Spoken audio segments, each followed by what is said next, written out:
但是，我和黄元山在铁路桥下面的那个水塘里面找到了3株雄性野生无鱼稻，真的真的。铁道桥，哎，等一下，我们已经把它移到试验田里去了。好，田长快。 En 1973, avec des pieds de riz sauvage ordinaires comme souche, Yuan Longping a réussi à sélectionner 3 lignées de riz hybrides, portant le rendement unitaire du riz à 7,5 tonnes par hectare contre 4,5 tonnes auparavant. À l'époque, cela a non seulement permis de résoudre le problème alimentaire en Chine, mais aussi apporté une grande contribution à la production céréalière dans le monde. Le facteur déterminant de ce tournant historique a été un pied de riz sauvage ordinaire. Le riz cultivé est en général une plante annuelle, mais le riz sauvage ordinaire est une herbacée pluriannuelle dotée de quantités de gènes intéressants. Le riz hybride que Yuan Longping a sélectionné a justement hérité l'un des gènes du riz sauvage ordinaire qui donne un haut rendement.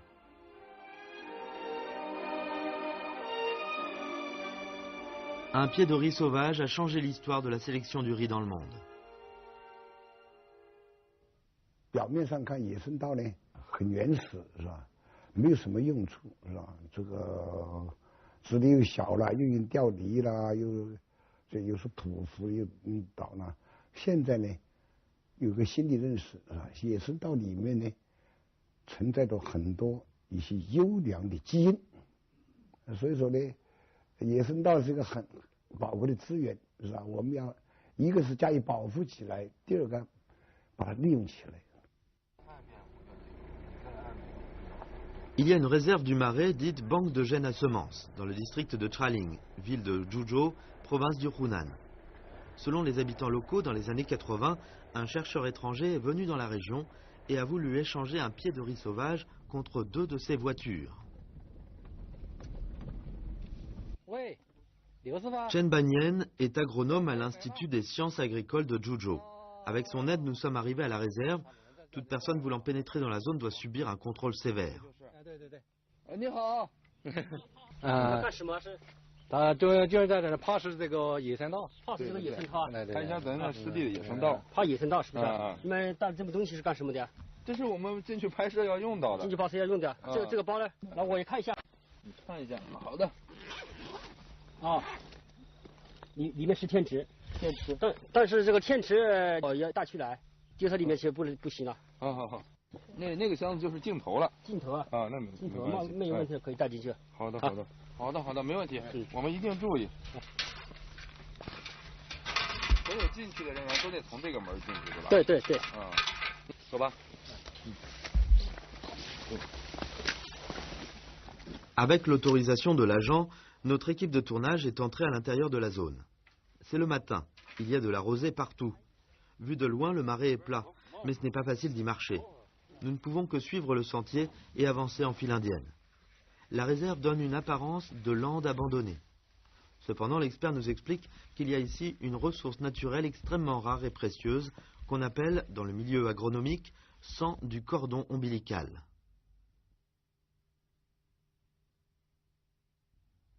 Environ 20 minutes plus tard, nous sommes arrivés au centre de la réserve. 这里有62种珍稀野生植物。 差不多了，这前面就是到了，这前面就是那个野生稻的地方。这个野生稻生长不整齐的，这里还有呢，这里还有，生长的比较高，最高的可以长到2米多，它的产量比较低。它这个野生这有明显的一个特点，这个芒比较长的，这个芒，这个叫芒，这个芒对，对。我们栽培的水稻就没有这么长的芒了，也很少有芒了。 Le riz sauvage a l'air banal. Aux yeux des profanes, il ne diffère en rien d'une herbe. En Chine, on distingue plusieurs espèces de riz sauvage, comme Oryza meyeriana, Oryza officinalis et Oryza rufipogon, qui sont largement répartis dans les provinces et régions du Guangdong, Guangxi, Hainan, Yunnan, Jiangxi, Hunan, Fujian et Taïwan. Leur riche diversité génétique attire le regard du monde entier. Le grand-père de Yuan Longping a utilisé pour sélectionner ces 3 lignées de riz hybrides était un riz sauvage ordinaire. En tant qu'ancêtre du riz cultivé, ce riz est pratiquement introuvable dans la nature. 整个保护区有多大面积？整个保护区有115公顷，115占1/5的面积。这里核心区，就只有21.86公顷。那这片野生稻是咱什么时候发现的呢？这是1979年，我们农业局一个农机干部叫这个袁武的同志到这里考察的时候呢，我发现了这个野生稻，所以当时我们发现这个野稻，我们这个政府还奖励了他500块钱，当时同时他因这个穷他发现了，还评上一个高级职称。现在我们这次来的时候呢，基本上都稻里掉的差不多了。En 1973, Yuan Longping a découvert à Hainan le riz sauvage à stérilité mâle et à base de ce matériau, il a sélectionné 3 lignées de riz hybride. 6 ans plus tard, quelle est la valeur de la découverte du riz sauvage de Zhuzhou? 纬度比较高的地方能够生存下来几千年，是吧？那甚至不是几千年了，是吧？说明第一个它有抗寒的能力比较强，是吧？能够抵抗霜邪，还能够生存下来。第二个，它能够生存下来。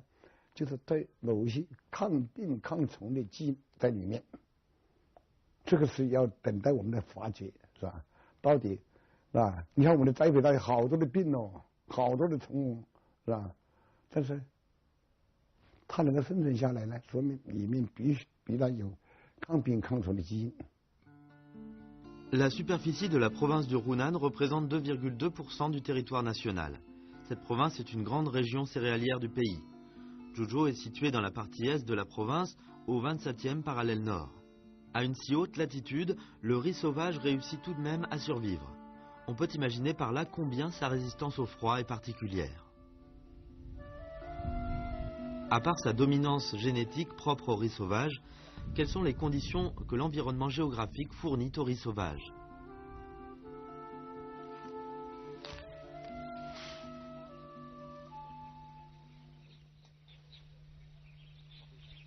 都有腥味儿，这土。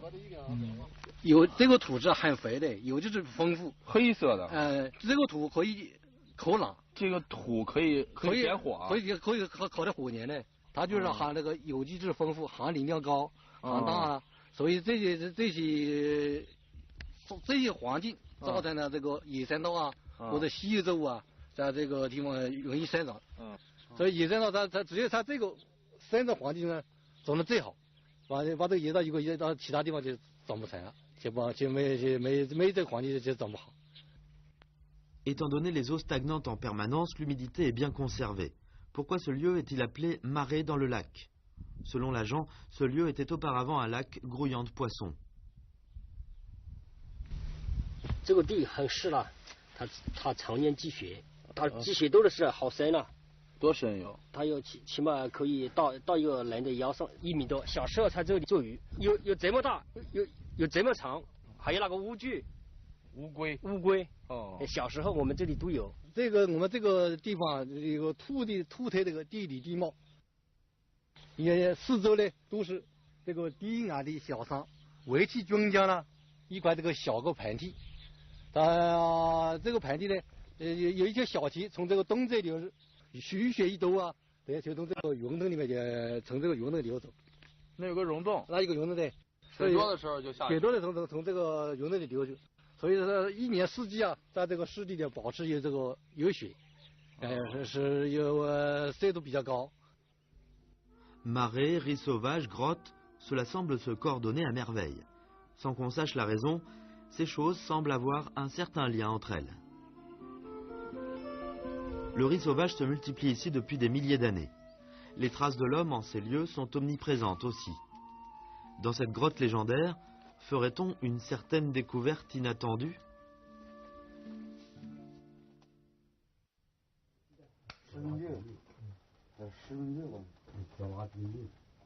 Aidés par l'agent, nous avons pénétré à l'intérieur de la grotte. Cette grotte est très profonde. Nous marchons avec beaucoup de précautions. Nous sentons venir à la figure une onde d'humidité.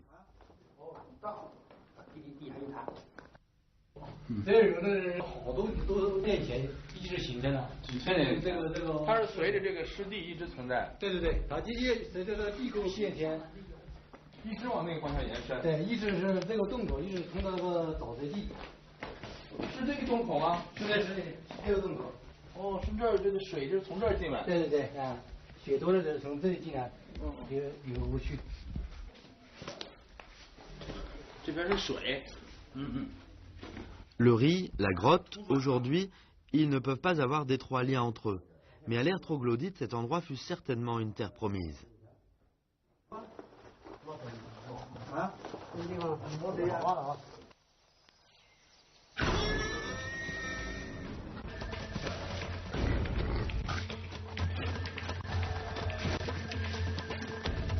Dans la haute antiquité, les hommes menaient une vie primitive. Ils vivaient de chasse et de cueillette.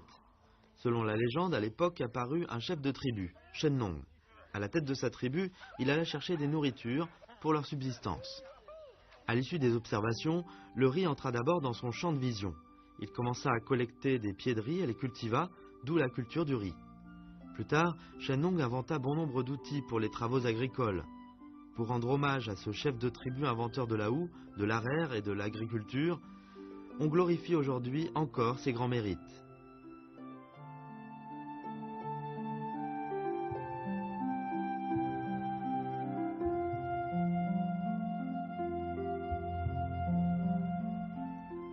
Zhuzhou était un lieu important d'activité à Yandi, et aussi la zone centrale de l'origine de la culture agricole.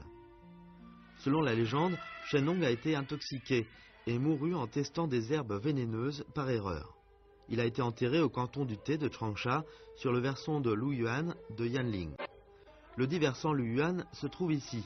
Beaucoup de mentions écrites et de récits folkloriques sur les activités à Yandi sont relatés ici. Selon la légende, pour que les hommes puissent manger du riz, Yandi se déguisa en chien, alla au palais céleste pour prendre des grains de riz collés sur son corps. Surpris, il sauta dans la rivière céleste et rentra en nageant. Revenu au monde humain, les graines de riz sur son corps emportées par l'eau, il n'obtint que très peu de paddies sur sa queue. C'est pourquoi maintenant les paddies poussent tous sur l'épi, et ce dernier ressemble à la queue du chien. Le folklore de Shennong, volant du riz, traduit l'estime et l'hommage du peuple pour lui. Le culte de Shennong persiste jusqu'à ce jour. Un épi de riz dans une main, un arrière dans l'autre, le cultivateur Yandi apporta des graines et des techniques à nos ancêtres il y a 6000 ans, devenant initiateur de la société agricole chinoise.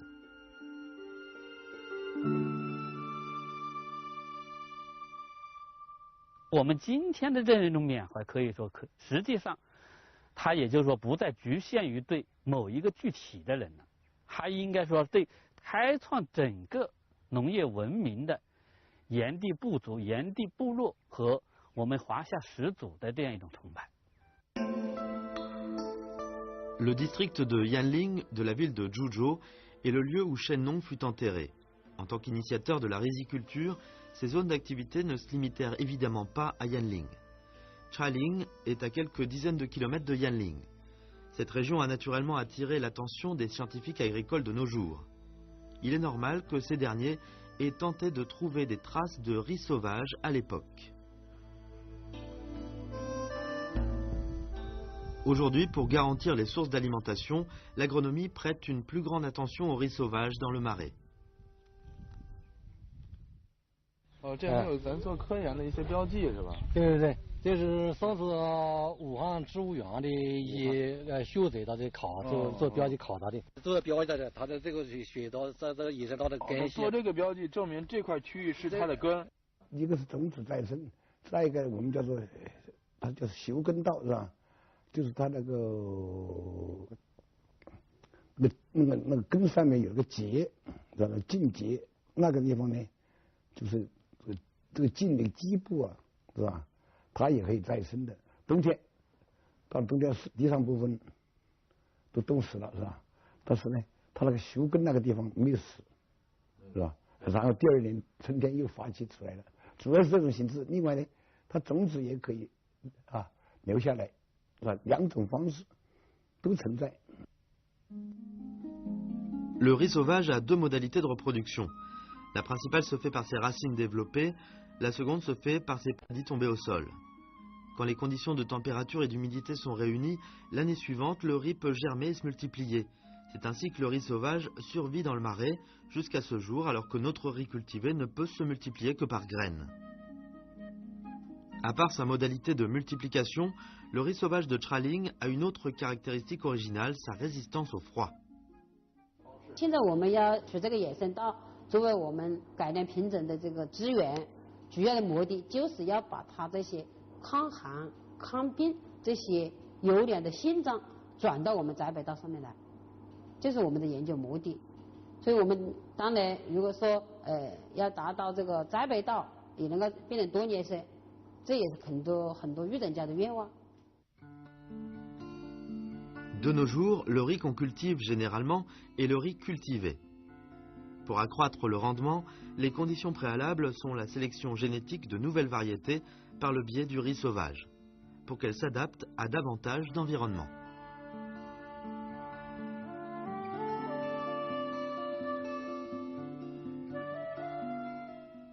所谓基因，它是一个目的的，就是我讲的，比如抗大王病，那么这个基因它就你把它导到受体细胞里面去以后，它就肯定，如果表达的话，它就肯定只有一个性状，就是抗大王病。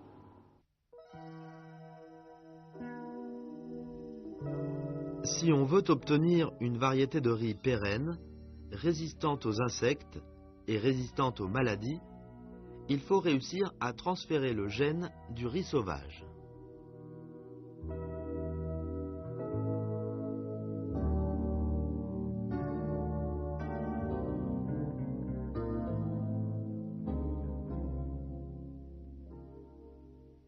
目的性状是一个比较多过的这种表现形式出现的，不单只有或者我们把抗性导进去了，也有可能把优质也带进去了，当然也有可能把一些不好的性状也带进去了。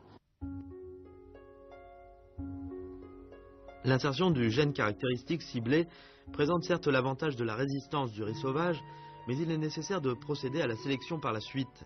Quand on obtient des pieds de riz résistants, on peut alors les multiplier. Pour raisons historiques, certains gènes du riz sauvage ont disparu au cours de sa domestication en riz cultivé. Mais le riz sauvage conserve intacts ses gènes originels. Cela jette une bonne base pour la sélection de nouvelles variétés de riz à l'avenir. Par conséquent, la protection du riz sauvage devient une tâche urgente.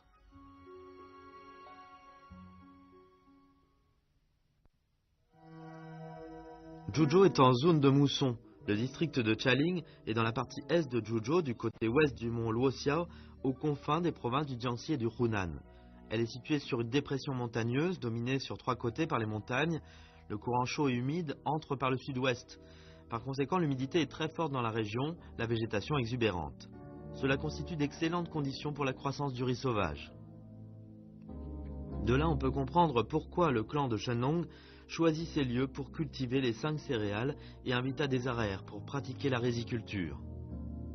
Avant l'arrivée du clan de Shenlong, le riz eût-il fait son apparition en ces lieux? Dans les années 90, au col d'Uling du district de Chaling ont été excavées quantité de ruines et d'objets antiques, dont une grande quantité de paddies carbonisées. L'expertise montre qu'il existe génétiquement un lien de parenté entre ces paddies et l'actuel riz sauvage du marais Huli au district de Chaling. 杜里奥发掘的都在这一个库房里。都在这里面。是哪个时期的？杜里奥是新石器时代的中期，大致是7000年。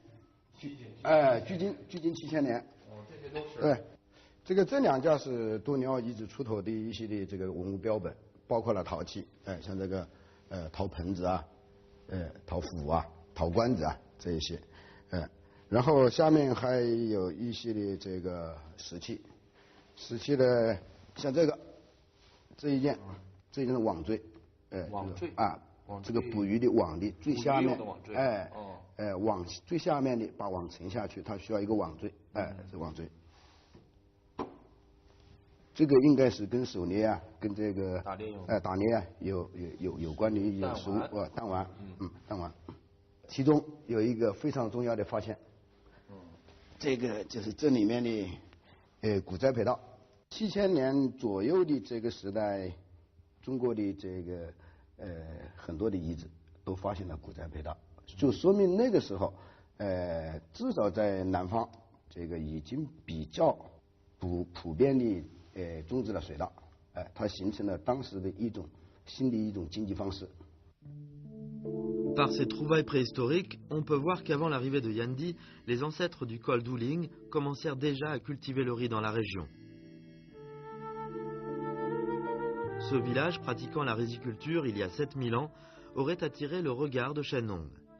Il se peut qu'il vînt en personne au col d'Ouling. Le site archéologique du riz cultivé antique de Douling n'est qu'à 50 km du marais de Chaling. Le riz sauvage actuel serait-il le riz cultivé antique? 这个古栽培稻呢，因为它跟这个草阿林的野生稻的那个特征相比，已经这个产生了一些的进化也是实际上就是一个品种的改良。这个根据它的特征进行分析，推测是从草阿林野生稻培育而来，而且呢，这个是草阿林 地方独立起源的一种水稻类型。 Par conséquent, le riz sauvage de Chaling est l'une des rares souches de riz sauvage découvertes dans le monde. Sa résistance au froid en région de haute latitude est précieuse pour les sélectionneurs. Maintenant, ces derniers ont d'ores et déjà obtenu d'intéressants résultats. 我们现在主要的一些成果就是，第一个就是把这个茶叶衍生到抗稻纹病的这个增长性状已经转到这个栽培豆上来了。第二个就是它抗寒，我们已经获得了这个抗寒的这个性状的表现。 En Chine, les 2/3 de la population se nourrissent de riz. Les exploits réalisés dans la sélection et la production du riz sont connus dans le monde entier. À partir de 1976, le riz hybride a commencé à être vulgarisé sur de grandes étendues dans le pays. Le rendement a augmenté de 20%, le monde entier était stupéfait devant le riz hybride chinois. En 2000, le Super Riz Hybride 1 a eu un rendement de 10,5 tonnes par hectare. En 2004, le Super Riz Hybride 2 a un rendement de 12 tonnes par hectare. Et en 2012, le Super Riz Hybride 3 parviendrait à un rendement de plus de 15 tonnes. 现在目前来讲，我们水稻啊，在育种方面，在世界上是，我可以说的是比较领先的。你比如说，美国这个超级大国，它引进了我们的杂交稻的技术之后，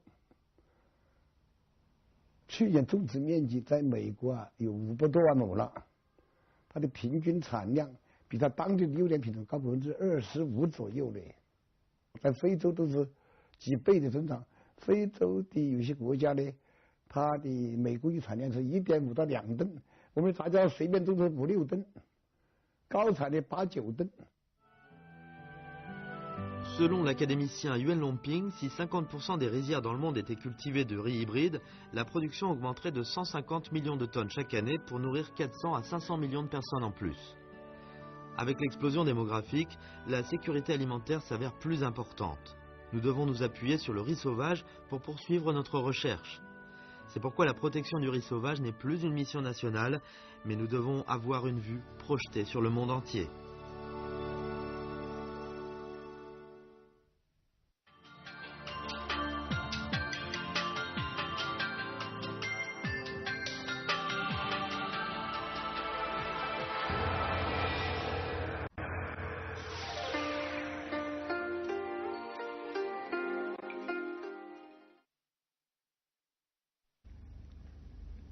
Malgré le nom tambour, le jeu de 5 tambours est en fait une table sous forme de tambour.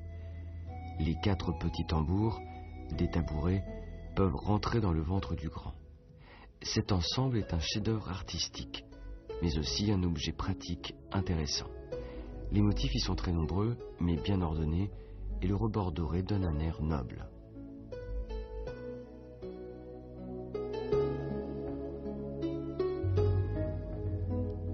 Ce meuble a été confectionné avec le savoir-faire de laque sculpté et rempli, un procédé né sous la dynastie des Ming.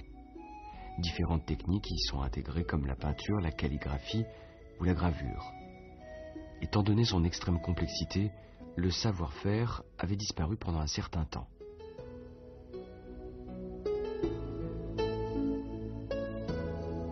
En fait, la sculpture et le remplissage ne s'exécutent que sur cette couche de laque appliquée à une ébauche. De ce fait, lors de l'élaboration de cette dernière, il est nécessaire de l'enduire de plusieurs couches supplémentaires de laque de fond. Après avoir imprimé des modèles de dessin sur la surface de laque, les artisans les gravent à l'aide d'un burin à tranchant en forme de lettre U. Cet outil permet de faire de fines entailles.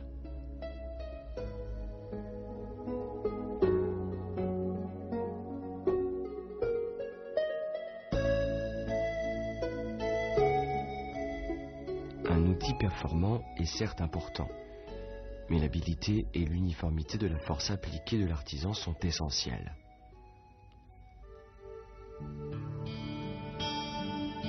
À part les dessins, les espaces vierges en laque appellent aussi des soins de l'artisan. Pour que la surface soit mieux chargée, les maîtres sculptent dans ces espaces de façon homogène des motifs qu'on appelle motifs de brocart.